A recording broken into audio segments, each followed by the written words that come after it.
It's your boy, Amreezy, and I'm back with another Road to Sorare Boss episode where we follow my journey in the wonderful world of Sorare and we just talk all things Sorare basically. We have a good time. If you are new around here, welcome. How we like to do things, we like to have a cup of tea, we like to take our time, relax, enjoy the Sorare content. If you've not got your cup of tea, don't worry. You pause the video now, you go make the cup of tea. While the video is paused, if you can give the video a like and a subscribe, it helps me out massively.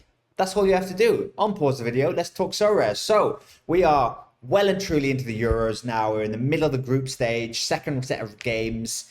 The Sorare sort of schedule has changed. It used to be I did a video. There was weekend fixtures and midweek fixtures. With the Euros and Copa America, it seems like it's just going to be like every 3 days, a new game week. So I'm going to keep doing my videos on the same day. And then hopefully when the European season resumes, I'm back on track. But yeah, we'll get to that when I show you my lineups and my teams from the previous weeks. I've also bought some new Sorare cards. This is an exciting time for me in terms of preparing for next season. So again, that's been more of my focus rather than taking Sorare Pro seriously right now. I don't quite have the gallery enough to do that. So I'm playing what I can basically and looking for new cards. I have bought a few new cards for next season. I'll show you them later in the video. But for the time being, I'm mainly just enjoying Sorare Rivals. I am missing a few games on Sorare Rivals, usually the early kickoffs. You know, I live in Mexico. English guy living in Mexico. So I miss the early kickoffs are a little bit tricky for me for the Rivals. Sometimes I put the lineups the day before, but those players don't always play. So a little bit of issues with Rivals, but having fun with it. Getting most of my lineups out in Sorare Rivals.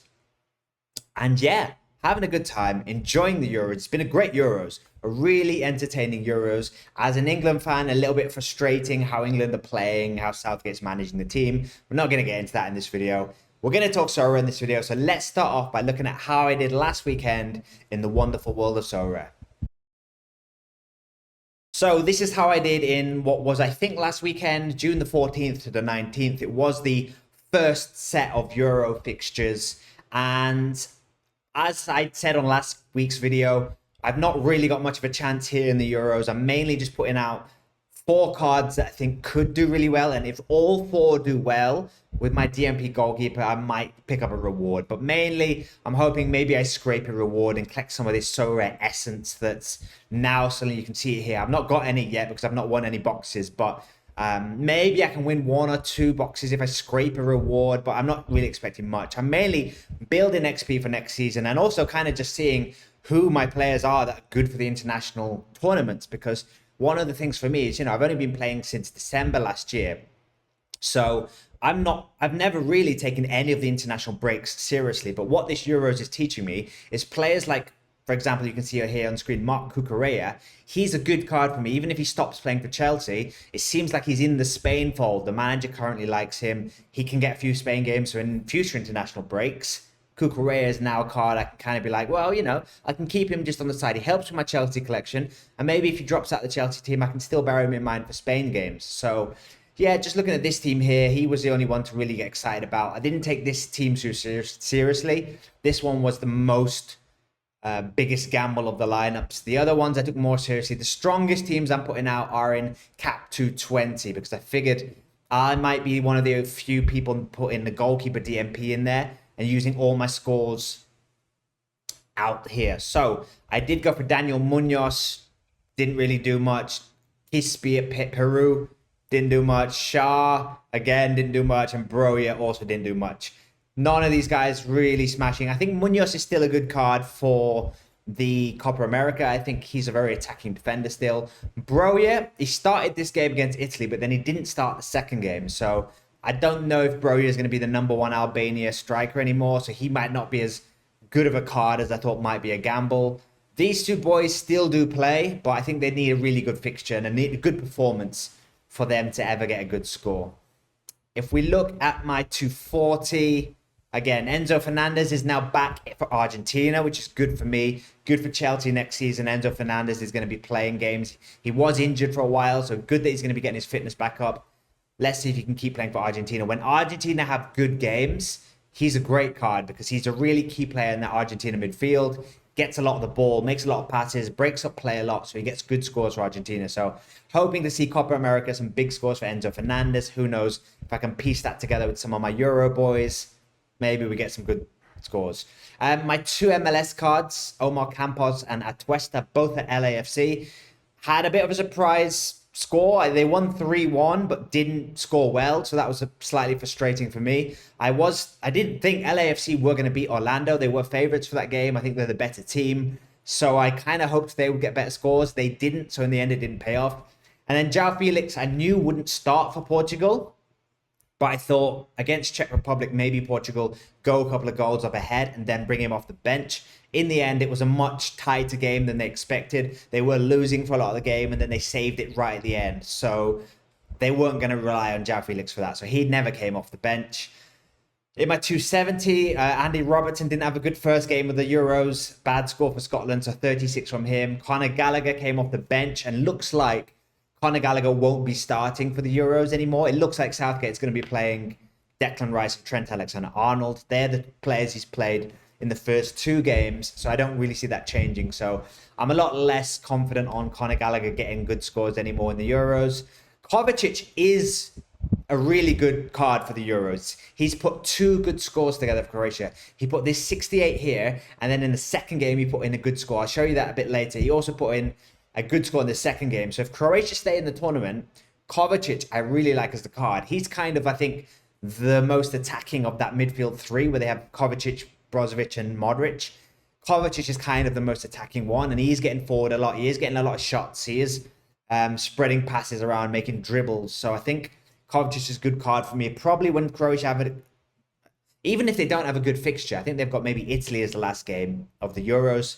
Still a good card, still involved a lot. So again, Kovacic, maybe when the European seasons resumes, is one of those players that I've learned this Euros. He's a good card on the international stage. He may not be, if he stays at Manchester City next season, he's probably not going to be a good card for Manchester City. Probably not going to be in the first team most weeks. But whenever he has a game with Croatia, I've got to put him in my international lineups. So he was a good card from there. And then they were the only real lineups I played last weekend. Then there's been the second game of Euro fixtures, which has triggered the next set of games, which has been June the 19th to the 23rd, which we're in the middle of right now. We've still got one more game of that. So I did put a few lineups out for that, kind of in the similar vein as the previous weekend, where I was just putting a bit speculation lineups. So I put this lineup together. Conor Gallagher and Bowen both came off the bench for England today. I am recording this after England's disappointing 1-1 draw against Denmark. Just disappointing. So yeah, these two seem like they're bench players. It seems like in every game Southgate might bring them off the bench.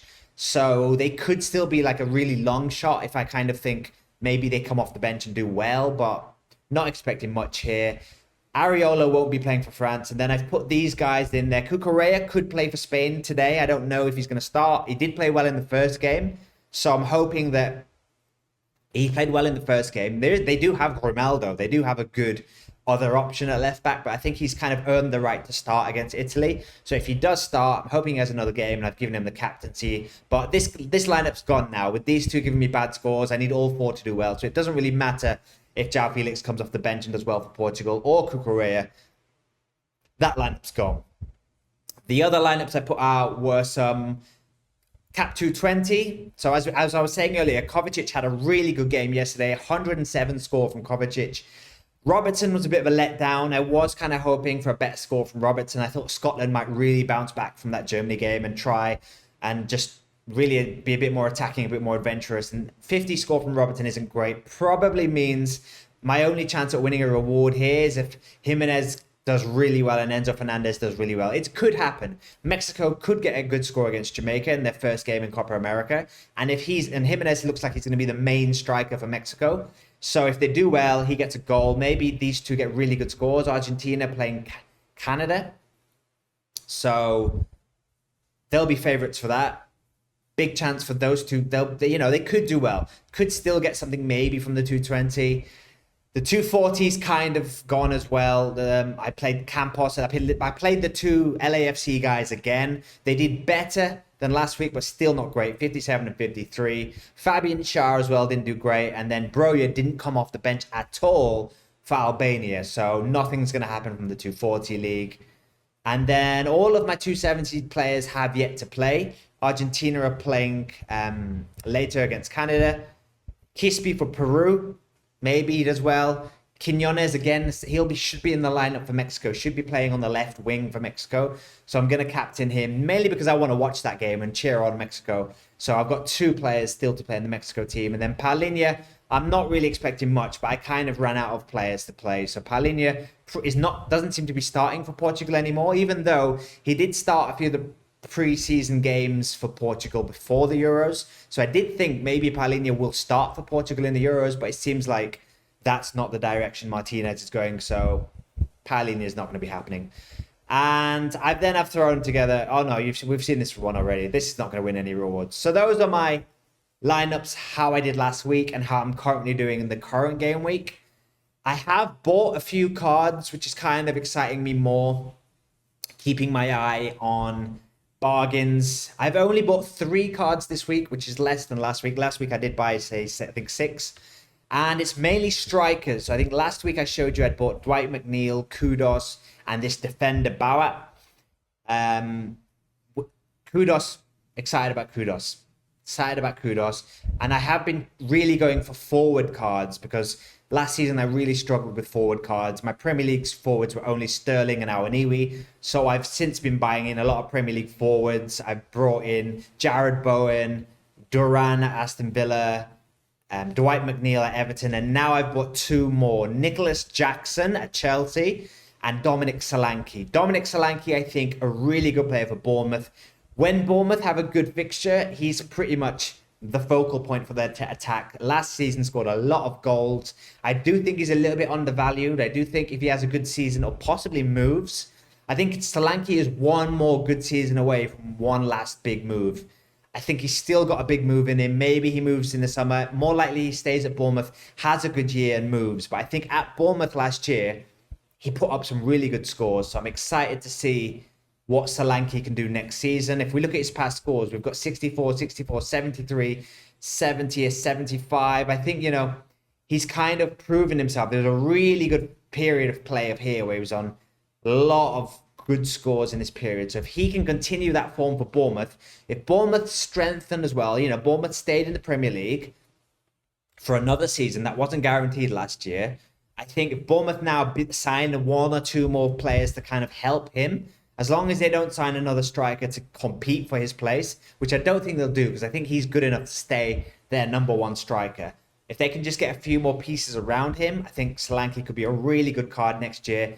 He's a forward card, helps me with my Premier League forwards. And I think now, unless Chelsea sign another forward, and I kind of want that from a Chelsea collection, I think I'm kind of good with forwards now. Nicholas Jackson I bought. I think he'll be a really good card next season because Chelsea have a lot of fixtures next year. I've seen it reported that Chelsea might play like 70 games next season, something like that, because they've got the Premier League, they've got the Cup games in England, they've got the Conference League, which I don't think Chelsea will take as seriously as the Premier League. So Chelsea being in the Conference League means if they do sign a striker, Jackson will play in the Conference League every week. And that could be against some really easy teams and could be a great chance for Jackson to get some goals midweek. So when I signed Jackson, I've not really got the Premier League season in mind. I've more got in mind the Conference League for Chelsea. And also Chelsea are going to be in the Club World Cup next year. So they've got a lot of fixtures next year, a lot of different cups.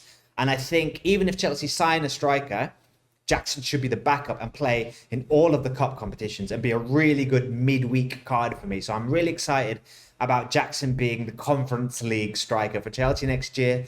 And then I've got a lot of Chelsea cards in my collection from last season.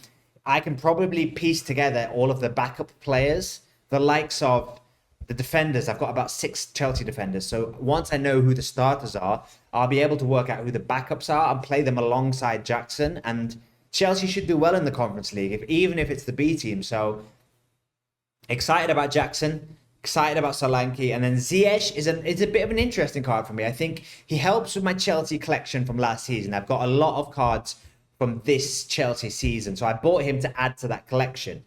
But he's staying at Galatasaray for next season. He was on loan last season and did quite well. It took him a while to get going. I think he might have had an injury at some point, but he got into the Galatasaray first team. And Galatasaray, one of the big boys in Turkey, he's still kind of a good player for that league. So as well as helping with my Chelsea collection, I do think when Galatasaray have a nice fixture, he could be a good midfielder card to play in the champion division. So he's not just been bought for my Chelsea collection. I think at £3, he could be a really useful card in the Champion League whenever Galatasaray have a good fixture. So those are the 3 new cards that I bought since last week.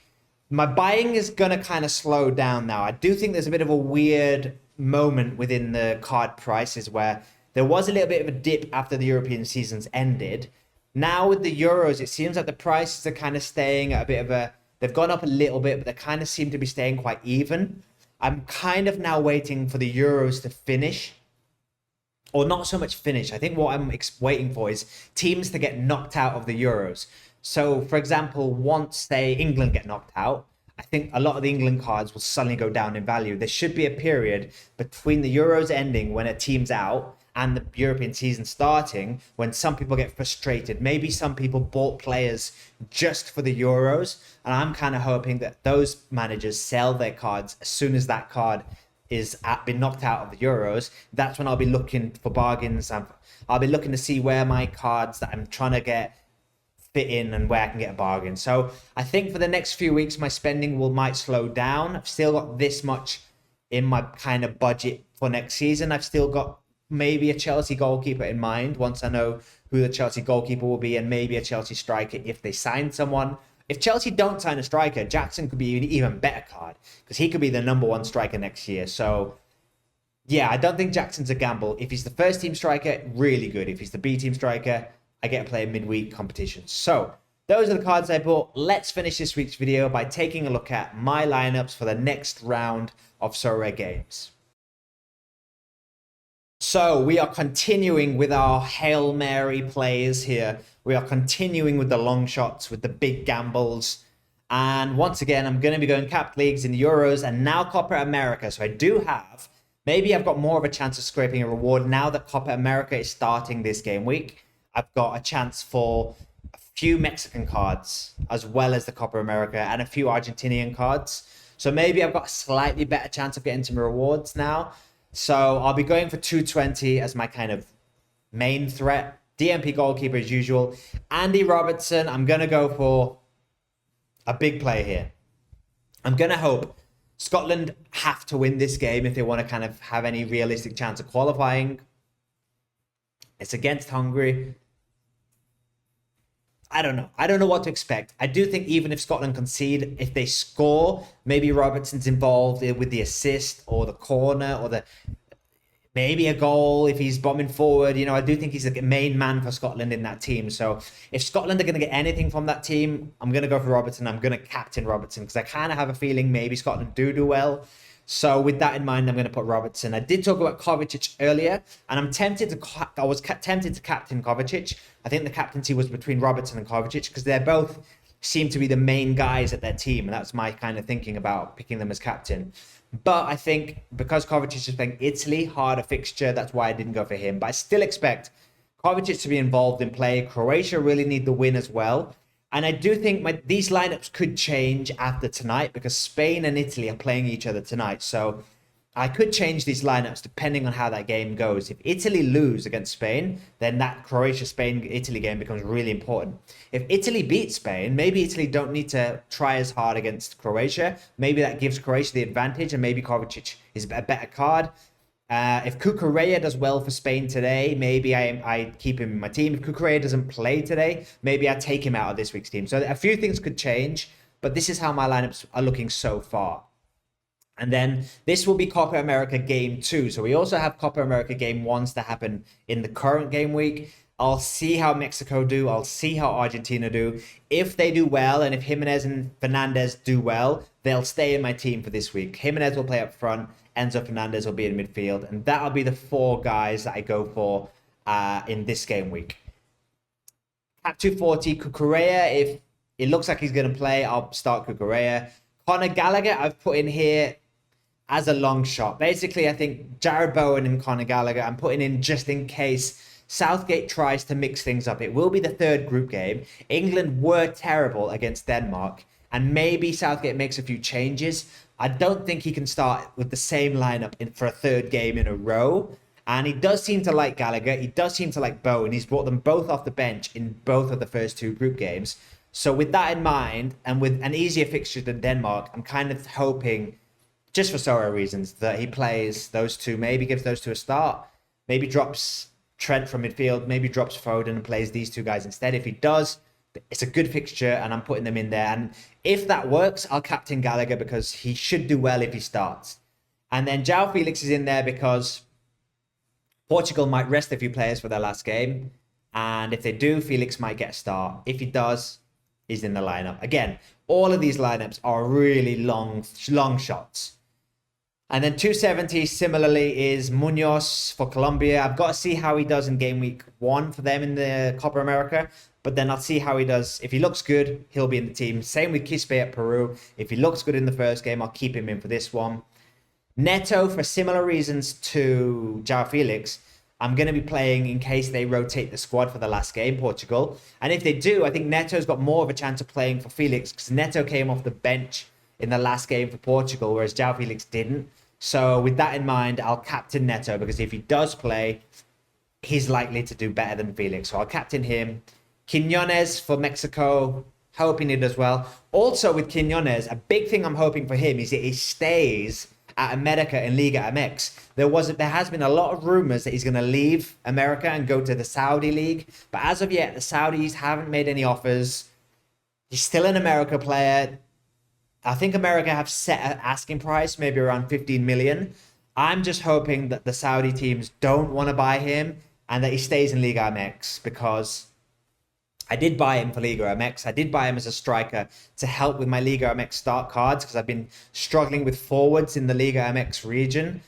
And he just sums up my luck with Liga MX cards. As soon as I bought him, a few weeks later, he was rumored to be leaving. So if he does leave, once again, I'm seeing he's still a good card for the international breaks. He still should be playing for Mexico. I don't think him going to Saudi will stop him getting in the Mexican national team. So at least he'll still be a good card for the international breaks. So that's going to be my 270 team. And then I guess my only semi-serious team is this team I'll be putting out for the Euro team. Broja, Luke, Shaw, Paulinho, Shaw.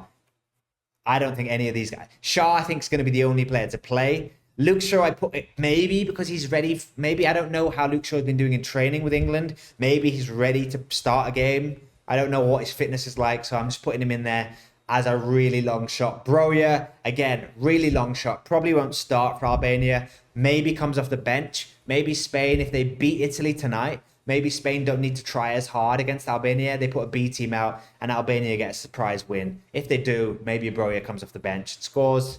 And Paulinho, for the same reason I'm playing Neto and João Felix in my other lineups. I've got so many Portugal substitute players. I could make a stack of Portugal substitute players. I've got Paulinho, Felix, Neto, you know.